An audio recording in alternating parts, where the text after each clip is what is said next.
Hello viewers, আপনারা সবাই কেমন আছেন? আশা করি সবাই ভালোই আছেন।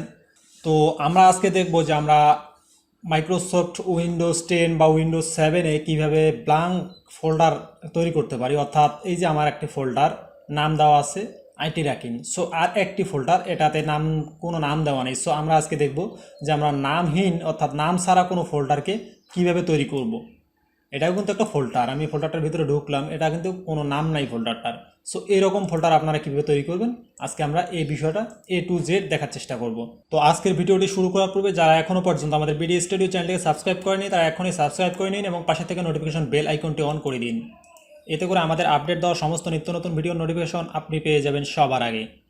তো চলুন আর কথা নয়, আমরা মূল আলোচনায় চলে যাই। তো আমাদের আলোচনার বিষয় ছিল যে আমরা একটি ব্ল্যাঙ্ক ফোল্ডার অর্থাৎ খালি ফোল্ডার কীভাবে তৈরি করব। মানে আমাদের এই যে এই ফোল্ডারটাতে নাম দেওয়া আছে, সো আমরা যখন মাইক্রোসফটে কোনো ফোল্ডার তৈরি করতে যাই উইন্ডোজে, দেন আমরা যদি এটাতে ব্যাক স্পেস দিয়ে সেভ করতে যাই, মানে আমাদের যে টেক্সটগুলো আছে সেগুলোকে কেটে যদি এন্টার দিতে যাই, সেক্ষেত্রে নামটা ব্ল্যাঙ্ক কিন্তু হয় না। সো আমরা এই ব্ল্যাঙ্ক নেমের ফোল্ডার কীভাবে তৈরি করব এরকম এই বিষয়টা আজকে A to Z দেখব।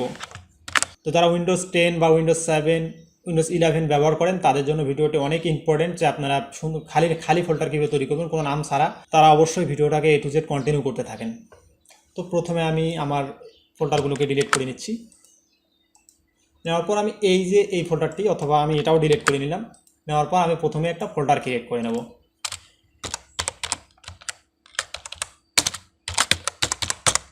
সো আমি এখানে একটি ফোল্ডার করে নিলাম। এখন এই ফোল্ডারটিকে আমি ব্ল্যাঙ্ক নেম কীভাবে করব, অর্থাৎ কোনো নাম ছাড়া কীভাবে করব, ফাঁকা নেম। সো ফাঁকা নেম করার জন্য আমাকে যেটা করতে হবে, এই ফোল্ডারটিকে প্রথমে রাইট ক্লিক করতে হবে, রাইট ক্লিক করে রিনেমে আসতে হবে। সো আমি রিনেমে আসলাম, আসার পর এখান থেকে আমরা নর্মালি যেভাবে রিনেম করি সেভাবে ফাঁকা দিলাম, দেওয়ার পর এন্টার দিলে কিন্তু ফাঁকা নাম হবে না। সো এখান থেকে অবশ্যই আমাদেরকে ফাঁকা নেম একটা শর্টকাট আছে সেগুলো ইউজ করতে হবে, কিছু শর্টকাট আছে। তো ফাঁকা নেম দেওয়ার জন্য প্রথমে আমাদেরকে প্রেস করতে হবে, মানে রাইট ক্লিক করার পর রিনেমে আসতে হবে। রিনেমে আসার পর এগুলোকে আমাকে ব্যাক স্পেস দিয়ে কেটে দিতে হবে, যতগুলো আছে আমার এখানে টেক্সট। আপনার ক্ষেত্রে হয়তো সবগুলো সিলেক্ট নাও থাকতে পারে, সেক্ষেত্রে আপনি Ctrl+A চেপে ব্যাক স্পেস চাপবেন, সেক্ষেত্রে আপনার সমস্ত টেক্সট এমটি হয়ে যাবে, অর্থাৎ আপনার নামটা ব্ল্যাঙ্ক হয়ে যাবে।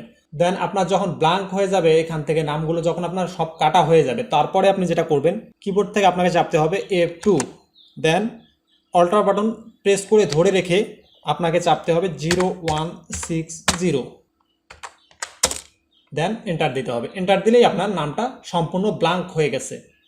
তো অবশ্যই আপনারা এই বিষয়টা মাথায় রাখবেন। আমি যে কোডগুলো দিলাম এগুলো আমি ভিডিওতে লিখে দেবো এখানে। সো এইখানে আমি লিখে দেবো, আপনারা এখান থেকে দেখে দেখে নেবেন। দেন আমি এটাকে ডিলিট করে আরেকটা ফোল্ডার করে দেখাচ্ছি আপনাদেরকে। সো আমি আরেকটা ফোল্ডার করে নিলাম। সো এই যে আমার ফোল্ডার, নিউ ফোল্ডার 3। দেন আমি এটাকে সিলেক্ট করলাম, রিনেম করব। সো রাইট ক্লিক করলাম, রিনেমে আসলাম। রিনেমে আসার পর ব্যাক স্পেস বাটন প্রেস করে এগুলোকে কেটে দিলাম। কেটে দেওয়ার পর এখন আমাকে চাপতে হবে কিবোর্ড থেকে F2, দেন আল্টার বাটন প্রেস করে ধরে রেখে 0160, দেন এন্টার। সো এটা কিন্তু একটা অসাধারণ সিস্টেম উইন্ডোজ অপারেটিং সিস্টেমের, এবং মানে মাইক্রোসফট অপারেটিং সিস্টেমের এটা কিন্তু একটা অসাধারণ একটা সিস্টেম। সো এই বিষয়টা আপনারাও ট্রাই করে দেখতে পারেন যে আসলে কীভাবে কাজ করতেছে। তো ভিডিওটি ভালো লাগলে অবশ্যই ভিডিওটিতে একটু কমেন্ট করবেন, এবং ভিডিওটি দেখে আপনার কতটুকু উপকৃত হতে পারলেন এই বিষয়টাতে অবশ্যই কমেন্ট করে জানাবেন, এবং পরবর্তীতে কী ভিডিও দেখতে চান এই বিষয়টা নিয়েও আপনারা কমেন্ট করতে পারেন। তো আজ এ পর্যন্তই, দেখা হবে আগামী টিউটোরিয়ালে। সে পর্যন্ত সবাই ভালো থাকুন, সুস্থ থাকুন, সে প্রত্যাশা করে আজকের মতো এখানেই বিদায় নিচ্ছি। আল্লাহ হাফেজ।